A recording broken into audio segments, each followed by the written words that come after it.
आप कहते हैं मंदिर जाना भक्ति है, आप कहते हैं पूजा करना भक्ति है, आप कहते हैं पाठ करना भक्ति है, पर धन्य है गोपियां कि वो पति से प्रेम कर रही हैं और उन्होंने अपने पति के प्रेम को ही भक्ति बना लिया, क्योंकि पति में परमेश्वर को देख लिया।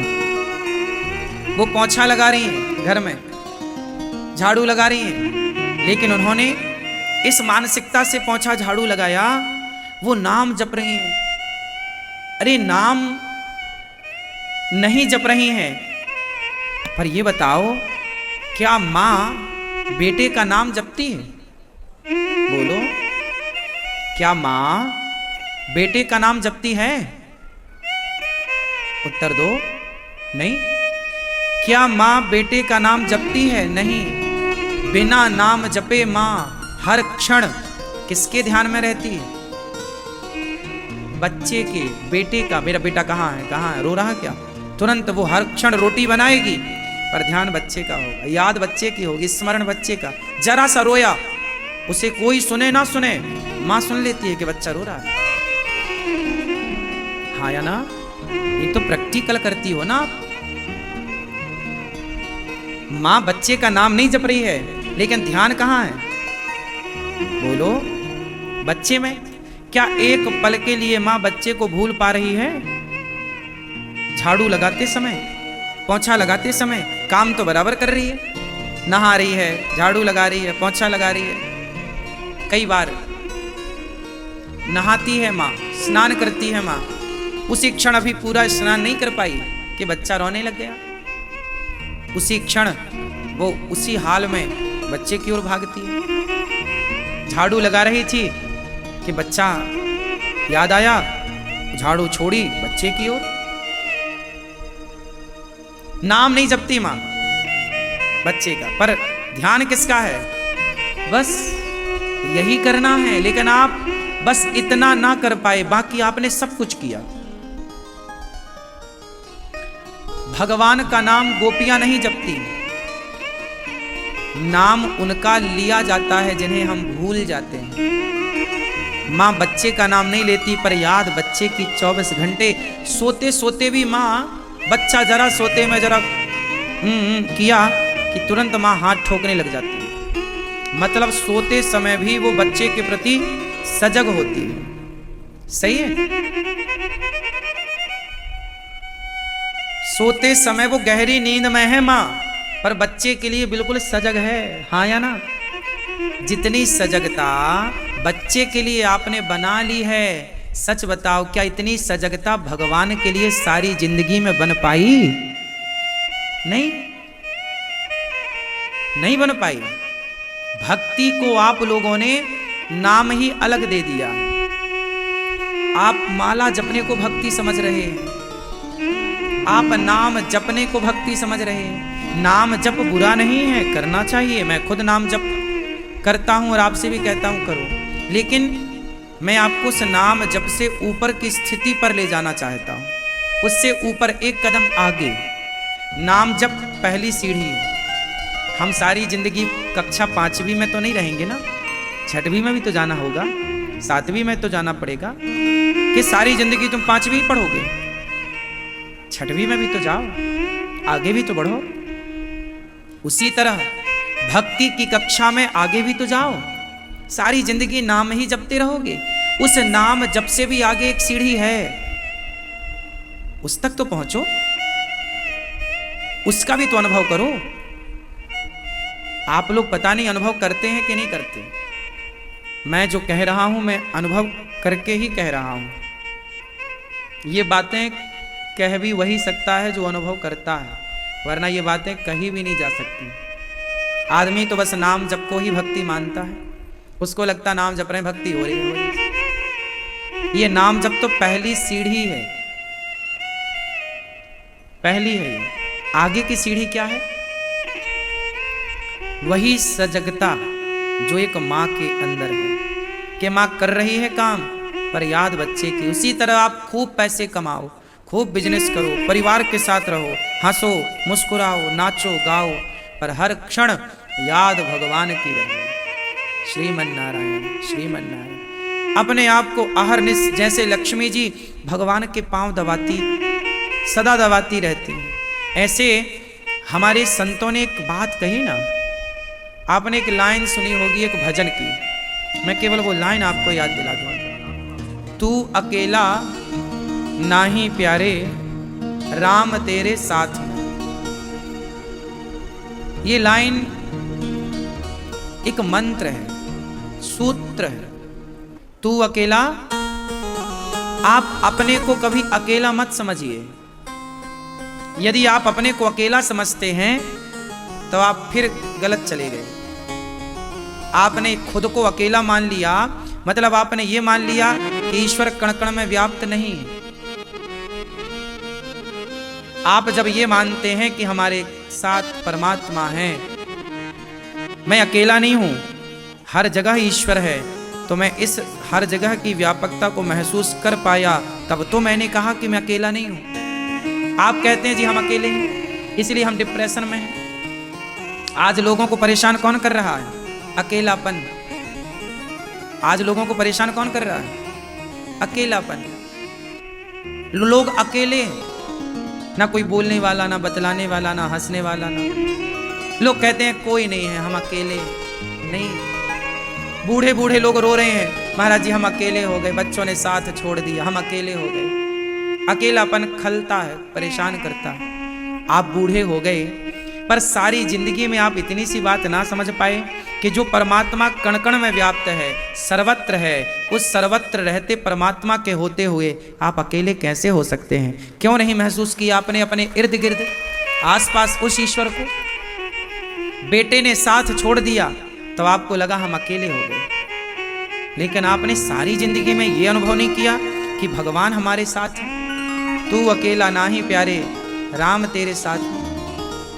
आपने क्यों ये महसूस नहीं किया कि हमारे साथ ईश्वर हैं, हम अकेले तो हैं ही नहीं। हर क्षण हर पल हमारे साथ भगवान है। जो व्यक्ति डरता है वो इसलिए डरता है क्योंकि वो ये मानता है कि मैं अकेला हूं। जो व्यक्ति नहीं डरता वो इसलिए नहीं डरता क्योंकि उसे विश्वास है कि मेरे साथ कोई हो ना हो, भगवान मेरे साथ। मैं सो रहा हूं तो भी मैं अकेला नहीं सो रहा हूं, भगवान मेरे साथ है। मैं जा रहा हूं तो अकेला नहीं, भगवान मेरे साथ है। आप ऐसी मानसिकता बनाए ही नहीं। आपने कभी इस मानसिकता को फॉलो किया ही नहीं, इस विचारधारा को। जब आप मानते ही नहीं कि भगवान आपके साथ है, तो फिर भगवान क्यों आप पर कृपा करेंगे? क्यों आपको दर्शन देंगे? क्यों आपको स्वीकार करेंगे? पर गोपियां ऐसा मानती हैं। जब उद्धव जी आए गोपियों को समझाने, सुनो रोती क्यों? भगवान तो कण कण में है, वो तो उसके लिए क्या रोना? तुम्हें छोड़कर गया है तो मथुरा ही तो गए हैं काम करने। तब गोपियां हंस पड़ी। उद्धव जी बोले क्यों हंस रही हो? बोले उद्धव ये बात तुमसे किसने कही कि कृष्ण हमें छोड़कर चले गए? अरे तो फिर तुम रो क्यों रही हो? हम रो रही हैं उद्धव अपने सुख के लिए, अपने कृष्ण की याद में। लेकिन जो तुम कह रहे हो ना कि हमें छोड़कर चले गए हैं, तुम गलत कह रहे हो। कृष्ण तो हमें कभी छोड़ ही नहीं सकते। अब उद्धव तुम ही बताओ, अभी तुमने ही तो कहा कि वो कृष्ण कण कण में है, तो क्या कण कण हमें छोड़कर चला गया? तुम कह रहे हो कि ध्यान लगाओ, आंखें बंद करो, कृष्ण का ध्यान करो। ध्यान वो करें जिनके हृदय में कृष्ण नहीं, जो कृष्ण को महसूस नहीं कर रहे हैं, तो वो ध्यान से महसूस करें। लेकिन हम तो ये जानती हैं कि हमारे साथ कृष्ण है, हमें छोड़कर कभी जा ही नहीं सकते। उद्धव जी बोले अच्छा तुम्हारे पास कृष्ण है? हाँ है। उद्धव जी बोले तो हमें क्यों नजर नहीं आ रहे हैं? हम तो मथुरा में छोड़ के आए हैं उनको, तुम कह रही हो कि वृंदावन में कृष्ण है। उद्धव ज्ञानी हैं, वेद पुराण पढ़े हैं, जानते सब हैं, पर जितना गोपियां मानती हैं, भाव में रखती हैं, वो उद्धव भी नहीं रखते। तब उद्धव जैसे ज्ञानी को गोपियों ने क्या किया? अपने बगल में बैठे हुए कृष्ण का दर्शन कराया। देख उद्धव, तू कहते हो ना तुम कि मथुरा में है, वो नहीं, वो मथुरा में होगा पर वो मेरे पास, तू अकेला ना ही प्यारे, कृष्ण मेरे साथ में, देख साथ में कहाँ है। तब राधा रानी ने कहा, कृष्ण जरा दर्शन कराओ। कृष्ण बोले कि उद्धव मेरे दर्शन के लायक नहीं। फिर कैसे काम बने, कैसे दर्शन हो इसे? बोले तुम अपने पांव की धूल, राधा रानी को कृष्ण ने कहा कि आप अपने चरण की धूल जरा इसके नेत्रों से लगाओ। तब इसकी आंखों के वह पट खुलेंगे जिस पट से, जिस द्वार से मैं दिखता हूं। अभी आंखों की वो मलिनता मिटी ही नहीं।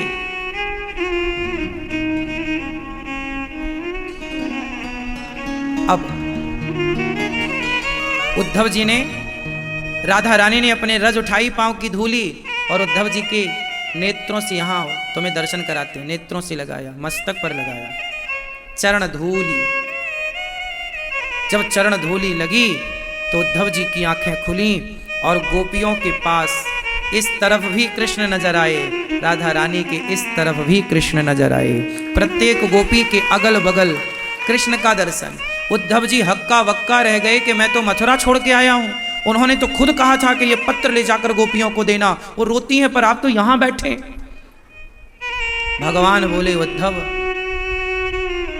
गोपियों के जैसा प्रेम करने वाला कोई हो तो क्या मैं ऐसे प्रेमी गोपियों को पल भर के लिए छोड़ सकता हूं? नहीं। तो उद्धव जी ने कहा, प्रभु फिर ये गोपियां रो क्यों रही थीं? तब भगवान कृष्ण बोले कि उद्धव ये गोपियां रो रो कर दुनिया को ये बताना चाहती हैं कि देखो कृष्ण को पाना है तो एकमात्र ये रास्ता है, जिस रास्ते से गोपियां पहुंची आप भी उसी रास्ते से पहुंचिए। इसलिए वृंदावन आओ तो पुरुष बनकर ना आना, गोपी बन करके आना। गोपी मतलब साड़ी पहनना गोपी नहीं है, गोपी एक भाव है, गोपी एक विचारधारा है। गोपी क्या है? एक विचारधारा, एक थॉट है, एक विचार का नाम गोपी है। इसलिए भगवान शंकर भी इस रास में गोपी बनकर आए। गोपी मतलब साड़ी मैं पहन लूं, मैं स्त्री का वेश बना लूं, ये नहीं। गोपियों की तरह मेरे भीतर प्रेम हो जाए, गोपियों के भीतर मैं कृष्ण को कण कण में महसूस करने लग जाऊं, उस करने लग जाऊं महसूस कृष्ण को, इस विचारधारा का नाम गोपी है। आज तक लोग समझ ही नहीं पाए कि गोपी क्या है। भगवान ने रास रचाए, लोग जान ही नहीं पाए कि ये रास क्या है। रास का लोगों ने अर्थ ही गलत कर लिया। लोगों ने कह दिया कि तुम करो तो रास लीला, हम करें तो कैरेक्टर ढीला। लोगों ने रास लीला को कैरेक्टर ढीला से जोड़ दिया। कौन लोग हैं ये? ये वो लोग हैं जो कभी गोपियों की विचारधारा तक पहुंच ही नहीं सकते। माना कि मुझे गाली दी और मैंने भी आपको गाली दे दी, तो आप में और मुझ में अंतर क्या रहा?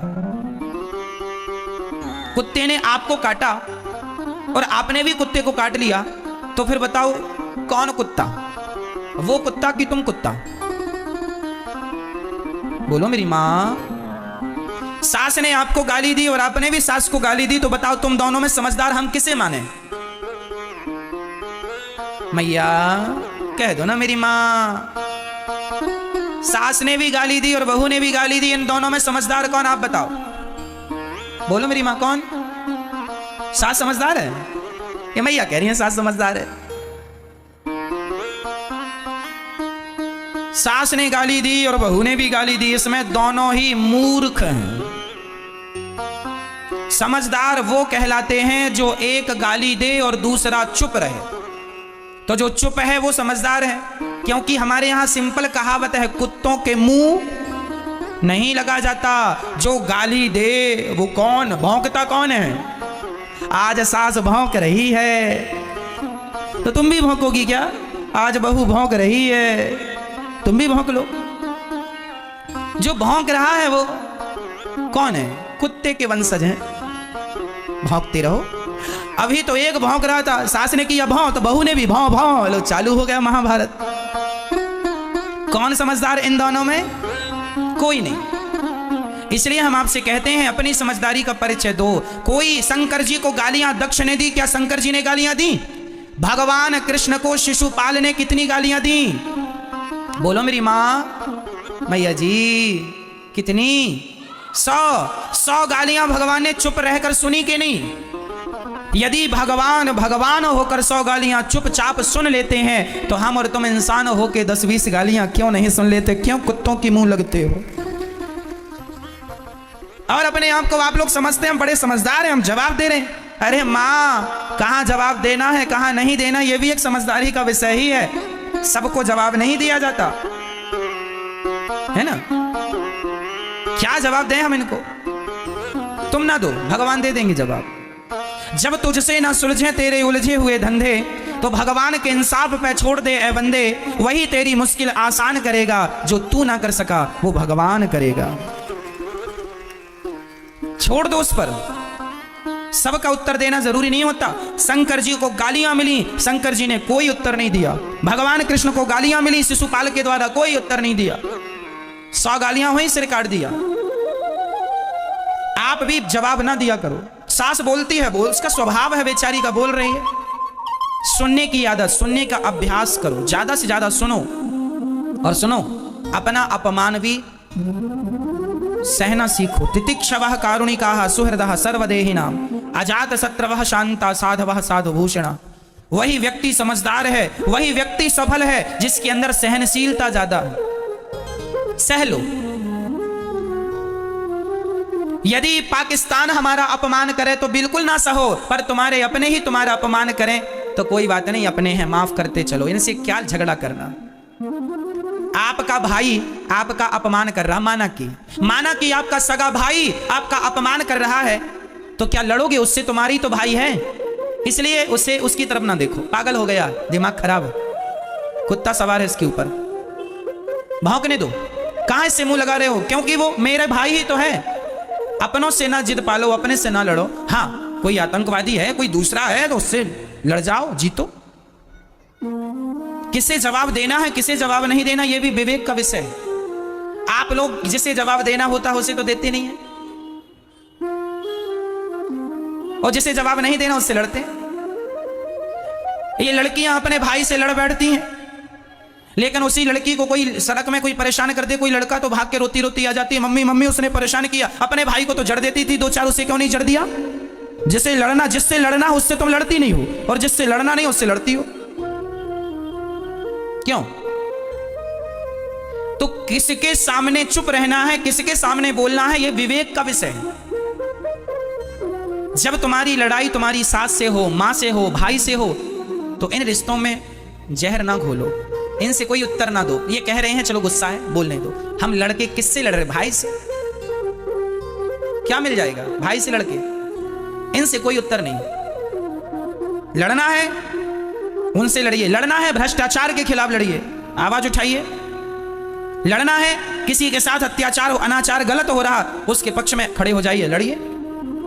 लेकिन आजकल लोगों को कोई काम नहीं, अपने भाई से लड़ते हैं, अपनी सास से। चलो अब खा लिया, पेट भर गया, चलो अब बहू आओ जरा लड़ लें तुमसे हम, आओ 2-2 हाथ की हो जाए।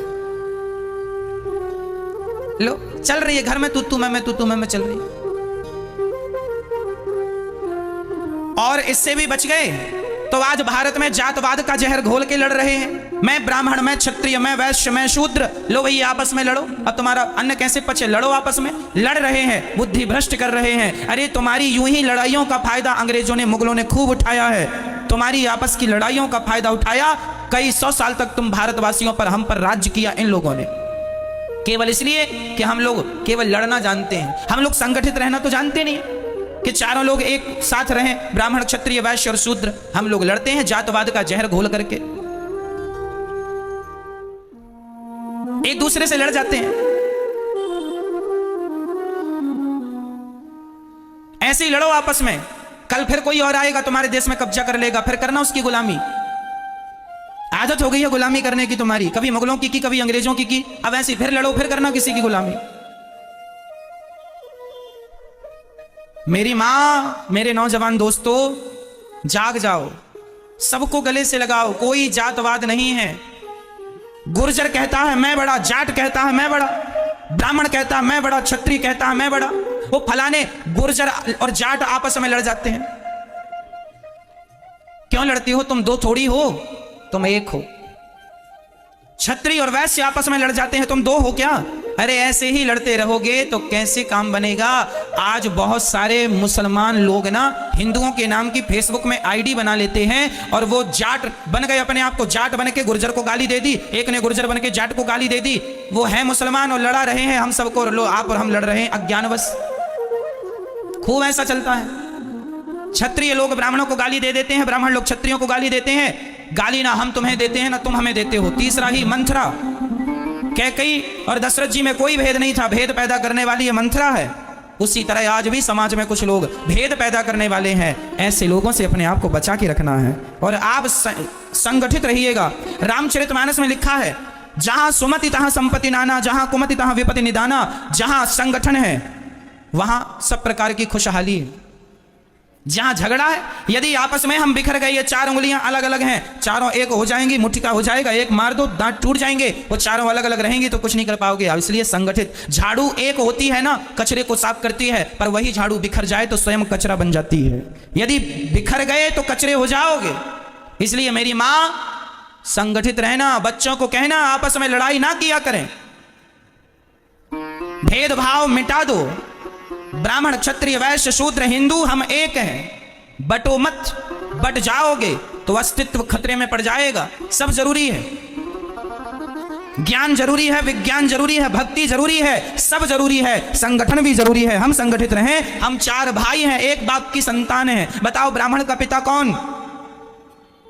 ब्राह्मण का पिता कौन?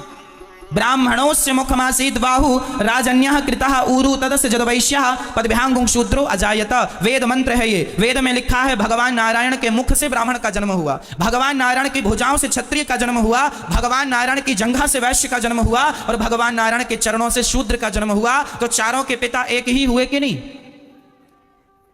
पिता कौन है? नारायण। भगवान नारायण से ही ब्राह्मण क्षत्रिय वैश्य और शूद्र का जन्म हुआ। जब हम एक ही बाप की संतान है तो फिर झगड़ा किस बात का है? हम तो चारों एक ही हुए।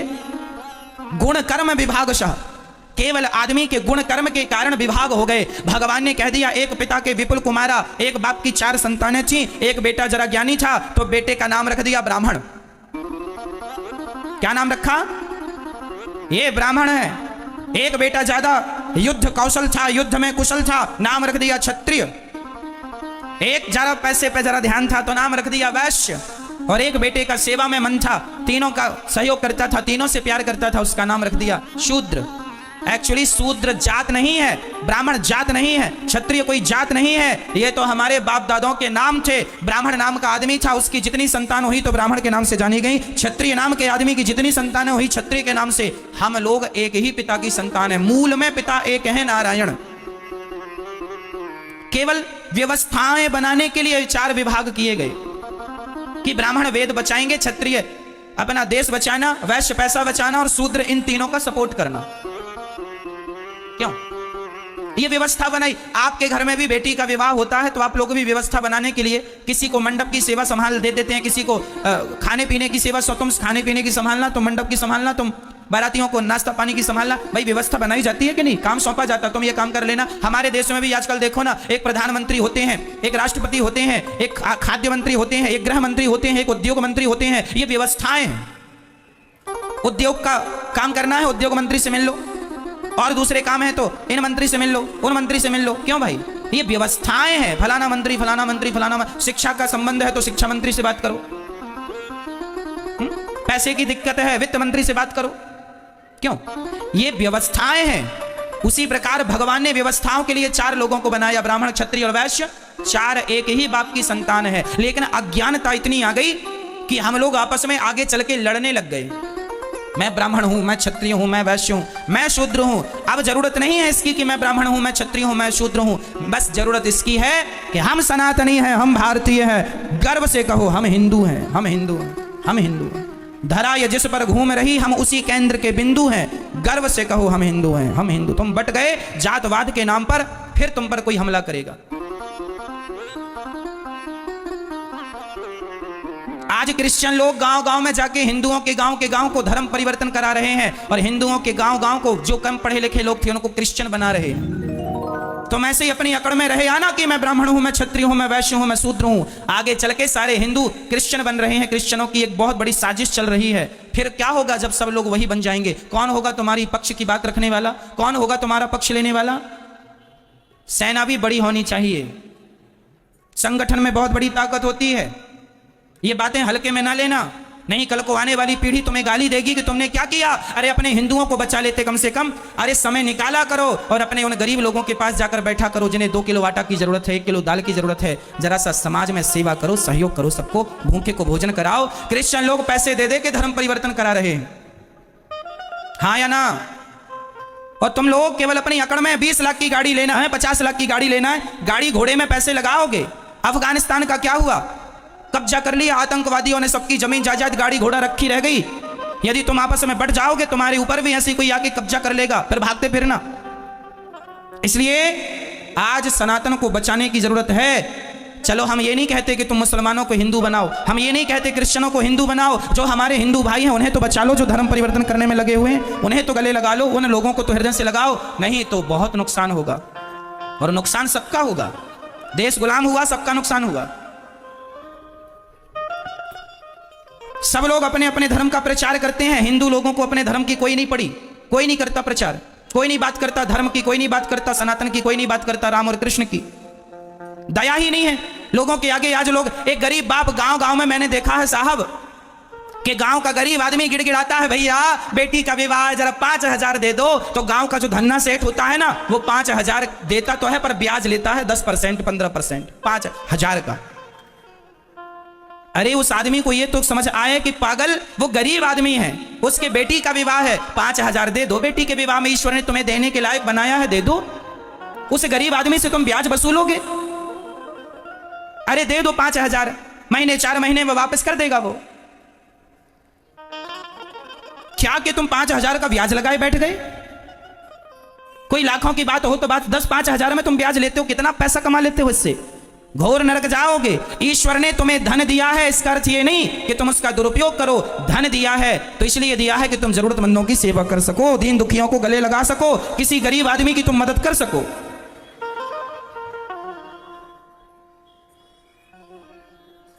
जीवन में ईश्वर ने दिया है, परोपकार करना चाहिए, घटता नहीं है। याद रखना, लिख के रखना, दान करे धन ना घटे, लिखा है ये। बोलो, दान करे धन ना घटे, जो सहाय रघुवीर, पंछी के पीर, घटे न सरिता नीर। प्यासे को पानी पिलाने से नदी का पानी कम नहीं होता, दूसरों को फल खिलाने से वृक्षों के फल कम नहीं होते, और किसी की सेवा करने से धन कम नहीं होता। धन बढ़ता है, दान करने से बढ़ता है, पुण्य करने से। लेकिन आज का आदमी, मैं देखता हूं कि आज समाज में गरीब लोगों का अमीर लोग बहुत शोषण करते हैं, जरूरत से ज्यादा बहुत शोषण होता है। मैं निवेदन करूंगा, इसलिए मैं आप लोगों से कहा करता हूं, अपनी गरीबी खुद मिटाना शुरू करो, सेल्फ डिपेंड बनो, आत्मनिर्भर बनो, मेहनत करो। मेहनत करोगे तो गरीबी तुम्हारा पीछा छोड़ देगी सदा सदा के लिए। मेहनत करो, तुम सब कर सकते हो। खड़े हो जाओ, और देश की गरीबी तब दूर होगी जब 135 करोड़ लोगों की गरीबी दूर हो जाएगी। प्रत्येक व्यक्ति अपनी अपनी गरीबी दूर कर ले, अपने आप मेरे देश की गरीबी दूर हो जाएगी। सोने की जरूरत नहीं है मेरी मां। धर्म का प्रचार किया करो, कह दो लोगों से, बाद में लड़ लेना। अभी संगठित रहो, लड़ने की जरूरत नहीं है। यदि हम आपस में लड़ बैठेंगे तो देश को कौन संभालेगा? कोई भी बाहर वाला अपने घर से हमें निकालेगा। दीवानों, जरा होश करो मेरे देश प्रेमियों। बताओ, अंग्रेज कब भागे भारत से? 15 अगस्त 1947 को अंग्रेज लोग भाग के गए। क्यों भागे? क्यों भागे मुझे बताओ। इसलिए भागे क्योंकि मेरा पूरा भारत संगठित हो गया था, डर के मारे अंग्रेज भाग गए। यदि पहले 100 साल पहले यदि संगठित हो जाता तो ये अंग्रेज लोग 100 साल पहले भाग जाते। लेकिन तुमने संगठन करने में, संगठित होने में कई 100 साल लगा दिए, कई 100 साल लगा दिए संगठित होने में। और संगठित जिस दिन हो गए, भाग गए कि नहीं अंग्रेज? हाँ या ना? फिर कितनी बड़ी ताकत है संगठन की। इसलिए संगठित रहना मेरी माँ। और जातवाद कोई लेके आए, घुसने ना देना घर में। कोई जातवाद नहीं, हम सब एक हैं। हमारे गांव का ब्राह्मण भी क्षत्रिय भी, वैश्य भी, शूद्र भी। मैं अपने गांव जाता हूं ना, तो मैं अपने गांव में सबसे मिलता हूं, सबसे राम राम करता हूं। ब्राह्मण हो, क्षत्रिय हो, वैश्य हो, शूद्र हो, मैं अपने गांव के शूद्र भाइयों के पास जाके भी बैठता हूं और पूछता हूं कि तुम्हें कोई जरूरत तो नहीं है। गरीब परिवार की बेटियां यदि दिखती हैं मुझे, मैं तुरंत कहता हूं कि जब इसका विवाह हो तो बता देना। जब से दास अनिरुद्ध ने होश संभाला है, तब से हमारे गांव में किसी भी बेटी का विवाह होता है, गरीब परिवार की सबकी बेटियों के विवाह में भोजन की व्यवस्था दास अनिरुद्ध कराता है। जितने बाराती आएंगे सहयोग हो यहां से होगा। गरीब हो तुम, मदद करेंगे, ईश्वर ने इस लायक बनाया है, करो। अरे 10-20 हजार में तुम्हारा कुछ नहीं घट जाता, पर 10-20 हजार में गरीब आदमी की बेटी का विवाह निपट जाता है। बनाया है तो करो, बांध के ले जाओगे। सभी में बांट कर खाए उसे इंसान कहते हैं। मैं बताता नहीं हूं, न बताने की जरूरत है, पर जीवन में ईश्वर ने योग बनाया है तो आपको करना चाहिए। अपना पेट तो पशु पक्षी भी भर लेते हैं, पर सभी में बांट कर खाए उसे इंसान कहते हैं। पराया दर्द अपनाए उसे इंसान कहते हैं। मैं छुआछूत नहीं रखता बिल्कुल। हमारे गांव में जितने लोग हैं सारे लोग, चाहे मोची समाज हो चाहे कोई, मैं सबको बैठता हूं, सबके पास बैठता हूं, सबको अपनी तरफ से राम राम करता हूं, सबके साथ बैठता हूं, बगल में बैठता हूं, सबका हालचाल पूछता हूं, भैया कैसे हो, सब आनंद है, कुशल मंगल है। सबसे हंसता हूं, सबसे बात करता हूं, सबको गले लगाता हूं। यहाँ गौरी गोपाल वृद्धाश्रम में भी मेरी वृद्ध माताएं रहती हैं। यहाँ सब प्रकार की माताएं रहती हैं, ब्राह्मण मैया, क्षत्रिय मैया, वैश्य मैया, शूद्र मैया। आज तक मैंने किसी माँ से जात नहीं पूछी कि माँ तुम्हारी जात क्या है। मैं केवल सबके पांव दबाता हूँ, चाहे मैया कोई भी जात की हो, मुझे क्या करना। माँ की जात कोई नहीं होती, माँ तो सिर्फ माँ होती है। मैंने तो जात पात का भेद मिटा दिया आपकी आंखों के सामने। आपके देख लो गौरी गोपाल वृद्धाश्रम में माएँ सब प्रकार की हैं, ब्राह्मण, क्षत्रिय, वैश्य, शूद्र। पूछ लेना कि मैंने किसी से जात तो नहीं पूछी, आज तक मैंने किसी से ना जात पूछी, केवल सेवा किया है मैंने, केवल सेवा। मैं नहीं मानता, मैं ये मानता हूं कि ईश्वर की सब संतान है, प्यार से रहो। गले लगाने में ज्यादा अच्छा है, नफरत घृणा रखने में अच्छा नहीं है। क्यों? मैं आपसे प्यार करूं तो ज्यादा अच्छा होगा कि मैं आपसे नफरत करने लग जाऊं तो ज्यादा अच्छा होगा? यदि छुआछूत भेदभाव होता तो राम जी शबरी के बेर क्यों खाते? राम जी ने भेदभाव नहीं रखा, हमारे भगवान थे, तो फिर हम भेदभाव काहे का रखें? ना जी, सबको गले लगाने में क्या मैं छोटा हो जाऊंगा? आप अपने नगर के गरीब लोगों को गले लगा लोगे, प्यार से बैठ के दो बातें कर लोगे, इससे आप छोटे हो जाओगे। तो क्यों नहीं लगाते गले, क्यों नहीं प्यार करते सबको? आज भारत में ऐसी मानसिकता है कि कुछ लोग ऐसे हैं कि यदि किसी को छू लेते हैं ना तो वो कहते तुम्हें छू लिया अब नहाएंगे। गलत है ये। क्या माता सबरी को छूकर राम जी नहाए थे? फिर इतना अहंकार किस बात का भैया? कहां से ले आइए ज्ञान उल्टा? हमारे वेद पुराणों में तो ऐसा कुछ नहीं है। हमारे वेद पुराणों में लिखा है प्रेम करो, राम ही, सुनो क्या लिखा है, राम ही केवल प्रेम प्यारा। मैं उदाहरण देके फिर बोल रहा हूं, क्या हमारे रैदास भक्त मोची नहीं थे? जात के मोची थे, जूता सिलते थे, लेकिन उनके पास सभी लोग जाते थे, उन्हें प्रणाम करते थे, उनका आदर करते थे। हम ये कहना चाहते हैं कि जिसके अंदर भक्ति है, जिसके अंदर योग्यता है, उसको आप प्रणाम करने में कोई बुराई नहीं है। बाकी सबको गले लगाएं, गले लगाने में भी कोई बुराई नहीं है। राह में आए जो दीन दुखी, सबको गले से लगाते चलो। प्रेम की गंगा मिटा दो ये जहर, बहुत बड़ा नुकसान हो जाएगा मेरे देश का यदि ये जहर बना रहा तो।